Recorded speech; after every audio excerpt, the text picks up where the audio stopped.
السلام علیکم ناظرین، خبر سے تجزیے تک سے میں تزمین جاوید حاضر ہوں۔ آج میں نے کوئی آپ کے سامنے ون لائنر سے پروگرام سٹارٹ نہیں کیا، کیونکہ خبریں ایسی ہیں کہ بہت دل دہلا دیتی ہیں، اور خبریں ہیں فلسطین سے اور مڈل ایسٹ کی طرف سے۔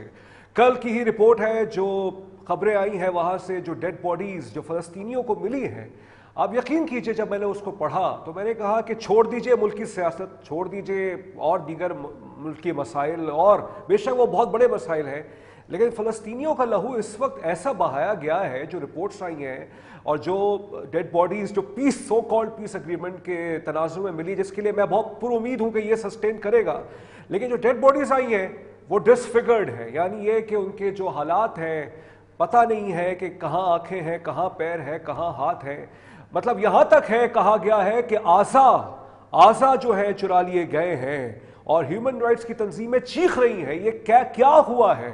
مطلب سمجھ سے باہر ہے، یہی حماس جب تھا، جب اس نے اسرائیل کے مغویوں کو واپس کیا یا اسرائیل کے قیدیوں کو واپس کیا، اچھے حال میں گئے، جو ڈیڈ باڈیز حوالے کی گئیں کچھ بہتر حالات میں تھیں، لیکن جب فلسطینیوں کی ڈیڈ باڈیز آئی ہیں ناظرین، میں کوئی ایگزیجریشن نہیں کر رہا، جو میں نے پڑھا ہے وہ افسوسناک ہے کہ مطلب ان کو شناخت کیے بغیر ایسا مارا گیا ہے، ان کی آنکھیں بند کی گئی، ان کے گلوں پر نشانات ہیں، شکلیں پہچانی نہیں جا رہی ان کے، اور پھر جیسے میں نے کہا کہ ان کے آرگنز کو چرا لیا گیا ہے۔ یہ ایک بہت بڑا ایک کیٹاسٹرفی ہے، ایک المیہ ہے، اور اس کے لیے جتنی آوازیں اٹھائی جائے کم ہے، اور جیسے مسلمان جو ہوتے ہیں ان کا جو لہو جو ہے، مسلمانوں کا جو درد جو ہے وہ ایک جیسا ہوتا ہے، تو جب جسم کے ایک حصے میں درد ہوتا ہے تو تمام جسم میں درد ہوتا ہے۔ میں کوئی یہاں پہ ایموشنل رینٹ نہیں کرنا چاہتا، کوئی جذباتی تقریر نہیں کرنا چاہتا، لیکن یہ میں پوچھنا چاہتا ہوں ہیومن رائٹ آرگنائزیشنز کے حوالے سے، دنیا بھر میں احتجاج ہوتے ہیں، دنیا بھر میں پروٹیسٹ ہوتے ہیں، کیا اس کے بعد کوئی پروٹیسٹ ہوگا کہ جس طرح سے وہ جو باڈیز جو ہے جو آئی گئی ہیں، بہت سے لوگ تو شناخت بھی نہیں کر پا رہے کہ ان کے فیملی ممبرز ہیں یہ نہیں ہے، جو شاید واپس نہیں آیا اسرائیل کے قید سے، تو لوگوں کو لگتا یہی ہے کہ شاید وہ اسی میں ان کی شہادت ہو گئی۔ تو اس حوالے سے آج بات کرتے ہیں، ہمارے ساتھ دو معزز مہمان موجود ہیں، جماعت اسلامی کے رہنما ہیں میراج صدیقی صاحب، اور ہمارے ساتھ سینئر انٹرنیشنل ریلیشنز کے ایکسپرٹ ہیں ہما بقائی صاحبہ۔ آپ دونوں معزز مہمانوں کا بہت بہت شکریہ۔ میراج صاحب، یہ جو کل خبریں آپ نے پڑھی کہ جو ڈیڈ باڈیز آئی ہیں فلسطین سے، جو شہداء کی آئی ہے، وہ ڈسفگرڈ ہیں، یور کامنٹس؟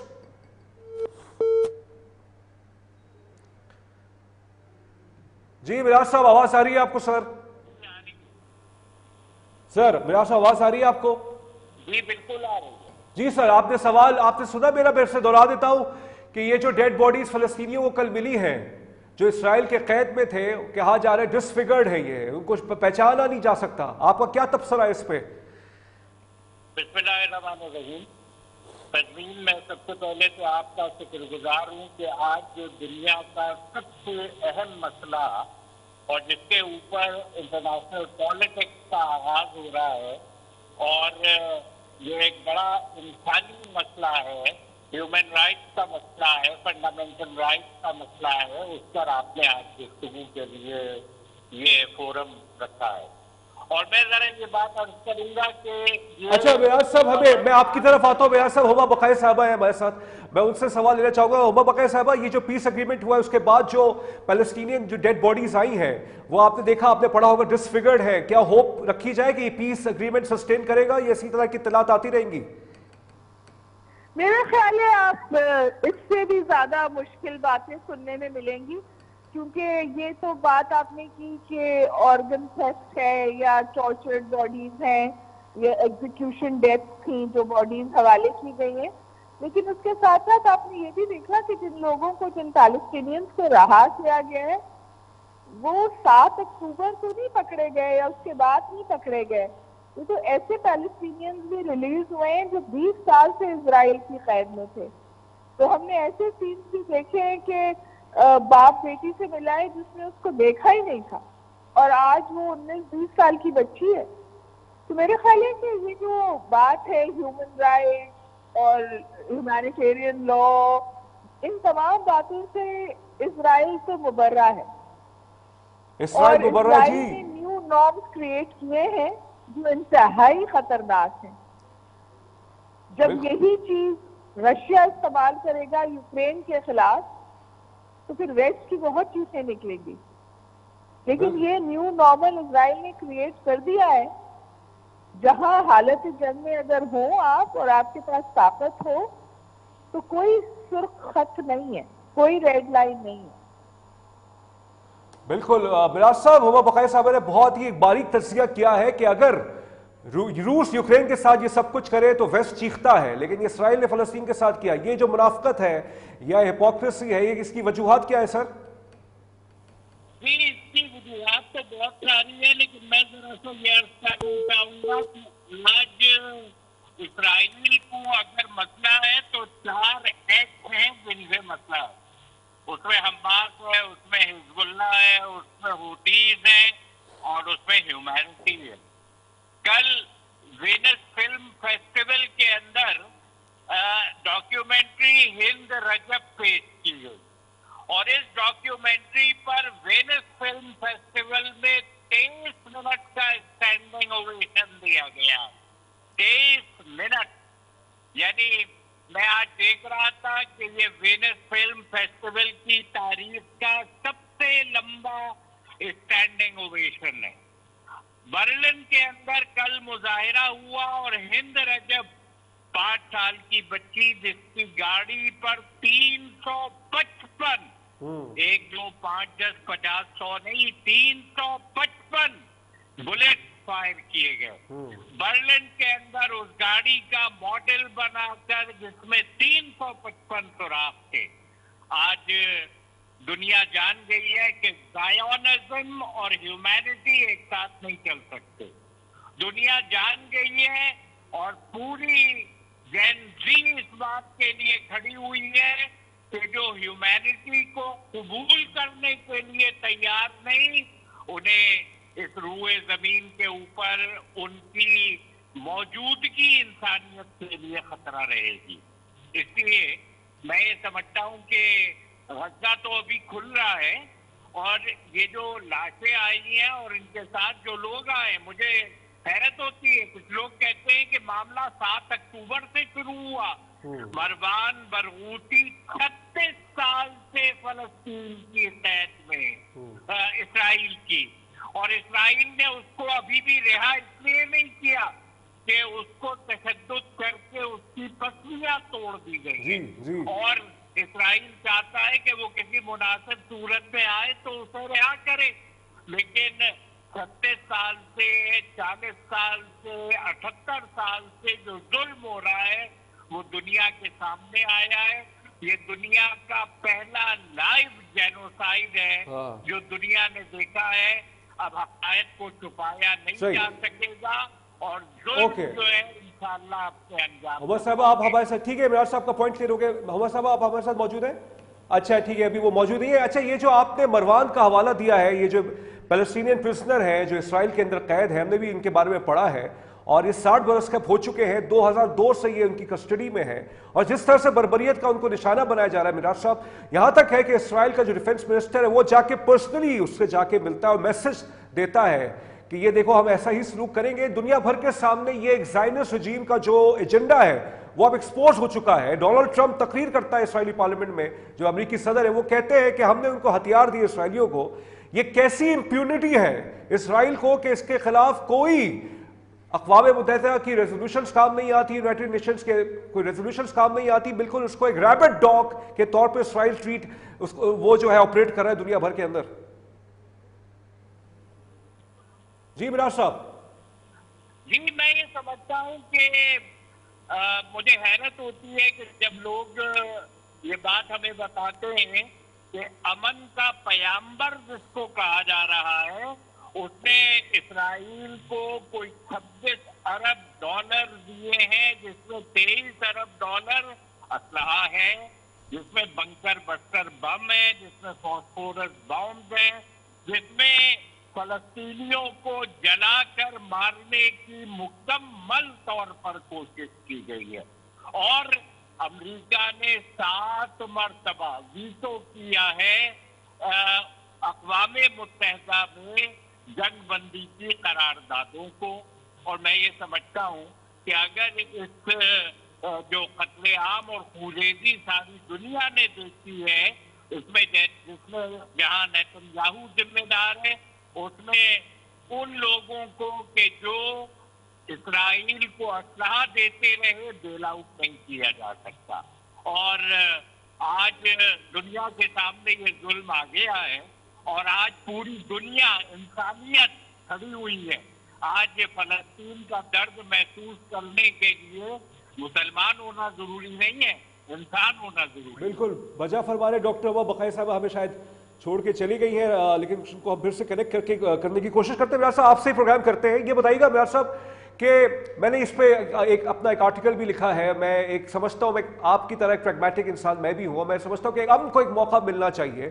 اور شرم الشیخ میں جو مناظر آئے, بہت سے لوگ اس سے اختلاف بھی کرتے ہیں, بہت سے لوگ اس کے جو ہے حمایتی بھی ہیں, لیکن ایونچولی دیکھیں بات یہی ہوئی نا کہ کہیں نہ کہیں پیس اگریمنٹ جو ہوا ہے, دعا یہ کہ سسٹین کر جائے, کیونکہ ابھی تک اسرائیل بے شک وائلیشن تو وہ کر رہا ہے, لیکن اس نے ابھی تک ایریل بامبنگ پھر سے ریسٹارٹ نہیں کی ہے. اور ساتھ ساتھ جو حماس ہیں وہ بھی اپنی بات پہ اڑے ہوئے ہیں کہ ہم کسی بھی صورت غیر مسلح نہیں ہوں گے. اس سب کے اندر فلسطینیوں کی جان و مال کو کیسے تحفظ اس کا بنایا جائے؟ فلسطینی جانتے ہیں کہ ان کا اگر کوئی جان مال عزت آبرو اور ان کی شان کا اس وقت رکھوالا ہے تو حماس کے علاوہ کوئی نہیں ہے. اور حماس کا جو فیصلہ ہوگا فلسطینی اس کو تسلیم کرتے ہیں. میں تو آپ سے یہ کہوں گا کہ حماس صرف غزہ کے اندر موجود نہیں ہے, بلکہ حماس مغربی کنارے کے اندر بھی آج اگر کوئی فیئر فری ٹرانسپیرنٹ الیکشن ہوگا تو حماس تو اس کرے گی. اور جو مزاحمت اور مقاومت حماس نے دکھائی ہے, آج غزہ کے اندر صرف غزہ کے بچوں کی لاشیں نہیں, وہاں پر اسرائیل کا سرے غرور بھی دفن ہے. اور دنیا یہ بات جانتی ہے کہ وہ اسرائیل جو اپنے آپ کو ناقابل شکست کہتا تھا, وہ 2 سال تک سارے اسلحے کے استعمال کے باوجود نہ غزہ کو جھکا سکا اور نہ حماس کے مجاہدین کو. نہیں, یہ تو حقیقت ہے کہ حماس آج بھی وہیں کھڑے ہوئے ہیں, لیکن حقیقت یہ بھی ہے کہ 60,000 سے زیادہ فلسطینیوں کی شہادتیں بھی ہوئی ہیں. اور یہ بھی حقیقت ہے کہ فلسطینی اس جنگ بندی پہ خوش بھی ہیں اور اپنے گھروں پہ جا رہے ہیں اور اپنے گھروں کو تعمیر کرنا چاہتے ہیں. ان کا ایمان کا لیول ہی کچھ اور ہے. میں نے ہمیشہ یہ بات کہی ہے کہ آج دیگر مسلمانوں سے ان کا تقابل نہیں کیا جا سکتا. وہ شہادتیں دیتے بھی ہیں اور اگلے روز مسکراتے بھی ہیں, تو یہ ایمان کا ان کا ایک الگ لیول ہے. لیکن میرا صاحب یہ بتائیے گا کہ انٹرنیشنل اسٹیبلائزیشن فورس کی بات کی جا رہی ہے, ابھی اس پر کوئی حتمی کوئی پروپوزل نہیں آیا ہے. کل یو کے فرانس کی طرف سے بھی کچھ بیانات آئے ہیں کہ ابھی ہم اس پہ ایک بات کر رہے ہیں. انٹرنیشنل اسٹیبلائزیشن فورس کی کیا وہی حیثیت ہوگی جو اقوام متحدہ کی پیس مشن کی ہوتی ہے یا کچھ الگ ہوگا؟ یہ نہیں, میں یہ سمجھتا ہوں کہ اس وقت اگر اصل دباؤ میں ہے تو نیتن یاہو ہے, اور نیتن یاہو کے ساتھ وہ رائٹ ونگ کے بن جویر اور اسرائیل کے اندر موجود. اسرائیل کے اندر جب ڈونلڈ ٹرمپ کینیسا سے خطاب کر رہے تھے تو اسرائیل کے اندر ان کی کنیسا میں 2 ارکان پارلیمنٹ نے یہ بات کہی کہ فری پیلسٹائن. آج پورے یورپ میں کوئی کانسرٹ ہوتا ہے تو وہاں پر پورا اسٹیڈیم نعرے لگانے لگتا ہے فری پیلسٹائن, اور from the river to the sea Palestine Palestine. میرا یہ خیال ہے کہ حماس نے جس طریقے سے پرفارمنس دی ہے اور آج فلسطینیوں کا نیریٹو انٹرنیشنل نیریٹو بن چکا ہے, اور انسانیت کو شکست دینا یہ نیتن یاہو کے بس میں نہیں ہے. اور یہ انسانیت جس طرح کھڑی ہوئی ہے, اسپین کے وزیر اعظم نے کہا ہے کہ جنگ بندی اپنی جگہ, لیکن انسانی قوانین اور ہیومن رائٹ وائلیشن اور جینوسائڈ کے بارے میں تحقیق بھی ہونا چاہیے اور اسے حتمی انجام تک پہنچایا جانا چاہیے. میں اسپین کے وزیر اعظم کے اس بیان کی بھرپور طریقے سے حمایت کرتا ہوں. کولمبیا کے صدر نے اقوام متحدہ میں یہ بات کہی کہ آج اسرائیل کی انسان مخالف اقدامات کے